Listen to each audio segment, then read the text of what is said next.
अगर मैं आपसे कहूं कि बीसीसीआई के लिए गौतम गंभीर से बढ़कर वीवीएस लक्ष्मण है, तो क्या आप मानेंगे?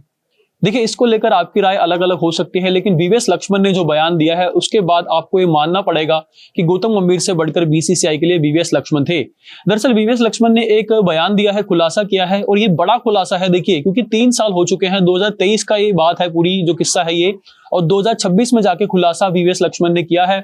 दरअसल लक्ष्मण ने कहा कि मुझे भी अप्रोच किया गया था टीम इंडिया का हेड कोच बनने के लिए, जब राहुल द्रविड़ वहां पर कोचिंग कर रहे थे। उसके बाद राहुल द्रविड़ ने अपना कार्यकाल जो था आगे बढ़ाने का फैसला नहीं लिया था। वो चाहते थे कि उनका कार्यकाल वहीं समाप्त कर दिया जाए। 3 साल का जो टेन्योर था, उसके बाद राहुल द्रविड़ आगे कंटिन्यू नहीं रखना चाहते थे। हालांकि बाद में कई खिलाड़ियों के कहने पर राहुल द्रविड़ टी20 वर्ल्ड कप 2024 तक कोच रहे।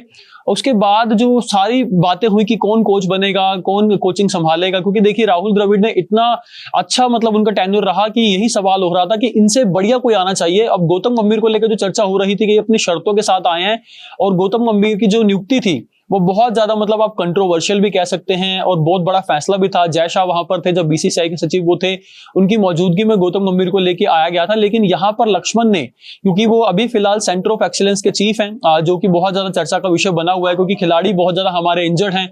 जसप्रीत बुमराह की बात कर लें, वहां पर साई सुदर्शन बाहर हो चुके हैं, हर्षित राणा चोटिल हैं, हार्दिक पांड्या को लेकर भी ऐसी खबरें आ रही हैं। लेकिन यहां पर वीवीएस लक्ष्मण ने कहा कि 2023 में मुझसे संपर्क किया गया था। खुद जय शाह ने, जो कि उस समय के बीसीसीआई सचिव थे, उन्होंने उनसे बात की थी। उन्हें मनाया गया था कि वो हेड कोच का पद संभालें, क्योंकि राहुल द्रविड़ आगे कंटिन्यू नहीं करना चाहते हैं। और वीवीएस लक्ष्मण जिस तरीके के बल्लेबाज, जिस तरीके के सुलझे हुए इंसान हैं, बीसीसीआई चाहता था कि उन्हें टीम इंडिया का हेड कोच बनाया जाए आगे के फ्यूचर को देखते हुए, और यंग प्लेयर्स जिस तरीके से ग्रूम करना चाहते हैं। तो ये लक्ष्मण ने बयान दिया है। लेकिन पूरा स्टेटमेंट उन्होंने क्या कहा, क्योंकि सेंटर ऑफ एक्सीलेंस में कल उन्होंने एक प्रेस कॉन्फ्रेंस की थी, उसमें काफी चीजें निकलकर सामने आई हैं। लेकिन ये बयान जो है उनका बहुत ज्यादा वायरल हो रहा है। क्या कहा लक्ष्मण ने, वो आपको बता देता हूं। लक्ष्मण ने कहा कि मैं 2023 में हेड कोच बनने वाला था, लेकिन निजी कारणों की वजह से मैं ऐसा नहीं कर सका। मैंने जय शाह से 2 बार बात की थी, उन्होंने मेरे कारण को समझा। जय शाह और बीसीसीआई ने अपनी सोच के हिसाब से काम करने की मुझे जो आजादी दी थी, वो अभी भी बरकरार है। मैंने 2 साल का कॉन्ट्रैक्ट बढ़ाया था, और बीसीसीआई से वादा किया था कि भले ही मैं हेड कोच का पद ना संभालूं, लेकिन जाने से पहले सेंटर ऑफ एक्सीलेंस को स्थापित करूंगा और सारी प्रक्रियाओं और नियमों को मजबूत बनाऊंगा। ये वीवीएस लक्ष्मण ने देखिए साफ साफ बयान में साफ साफ चीजें कही हैं कि उन्होंने अपना कारण बता दिया था, एक वजह बता दी थी बीसीसीआई के सेक्रेटरी को, बीसीसीआई को, कि मैं क्यों हेड कोच नहीं बनना चाहता हूं। हाँ, ये उन्होंने जरूर कहा कि मैं सेंटर ऑफ एक्सीलेंस का हेड बनूंगा, क्योंकि नवंबर 2021 में इनकी नियुक्ति हुई थी। 2 साल का टेन्योर जो 2023 तक हुआ था, हालांकि 2024 तक चलना था, जो नॉर्मली जनरली जो उनका टेन्योर था वो 2024 तक चलना था सेंटर ऑफ एक्सीलेंस में। लेकिन इन्होंने कार्यकाल अपना बढ़वाया है, कह के कि मैं एक अच्छा सेटअप तैयार करना चाहता हूं ताकि जो यंग प्लेयर्स है वहां आए। और देखिए वहां पे इंजरी मैनेजमेंट तो होता ही है, जो भी इंजर्ड खिलाड़ी होते हैं वहां पर जाते हैं, लेकिन उसके अलावा भी काफी चीजें जो हैं सेंटर ऑफ एक्सीलेंस में देखने को मिल रही हैं। लक्ष्मण ने इसके अलावा कहा कि सेंटर ऑफ एक्सीलेंस सिर्फ चोट से उभरने और फिटनेस हासिल करने का सेंटर नहीं है, खिलाड़ियों को बेस्ट से बेस्ट प्रदर्शन करने में मदद करने के लिए इसकी भूमिका इससे कहीं बड़ी है। इसलिए हम चोटों के मामले में किसी को दोष नहीं दे सकते, और ना ऐसे शब्द का इस्तेमाल करना हमें पसंद है। ऐसा करने पर किसी एक इंसान को बलि का बकरा बनाया जाता है।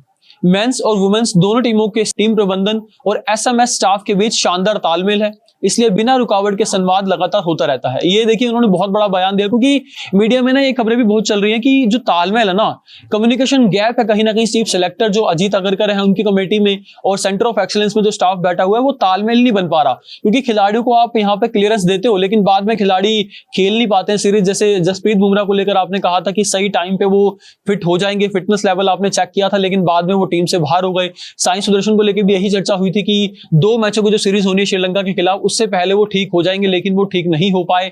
और ये इसको लेके ना बहुत ज्यादा विवाद उठा था कि जब सेलेक्टर्स और सेंटर ऑफ एक्सीलेंस में बैठे लोगों में ही तालमेल नहीं है, तो आप टीम को बेहतर तरीके से कैसे चला पाओगे। यहां पर देखिए, और एक बयान जो वीवीएस लक्ष्मण का ये जो है कि मैं पहले कोच बनने वाला था, गौतम गंभीर बाद में लेके आ गया उनको, तो ये कहीं ना कहीं ये दिखाता है कि बीसीसीआई की जो पहली पसंद थे वो वीवीएस लक्ष्मण थे, ना कि गौतम गंभीर। और देखिए अभी भी चर्चा यही होती है कि वीवीएस लक्ष्मण को आपको अगला हेड कोच बना देना चाहिए। इवन कई लोग तो ये कहते हैं कि अभी गंभीर को हटा दीजिए, सैक कर लीजिए उनको और वीवीएस लक्ष्मण को कमान संभाल दीजिए।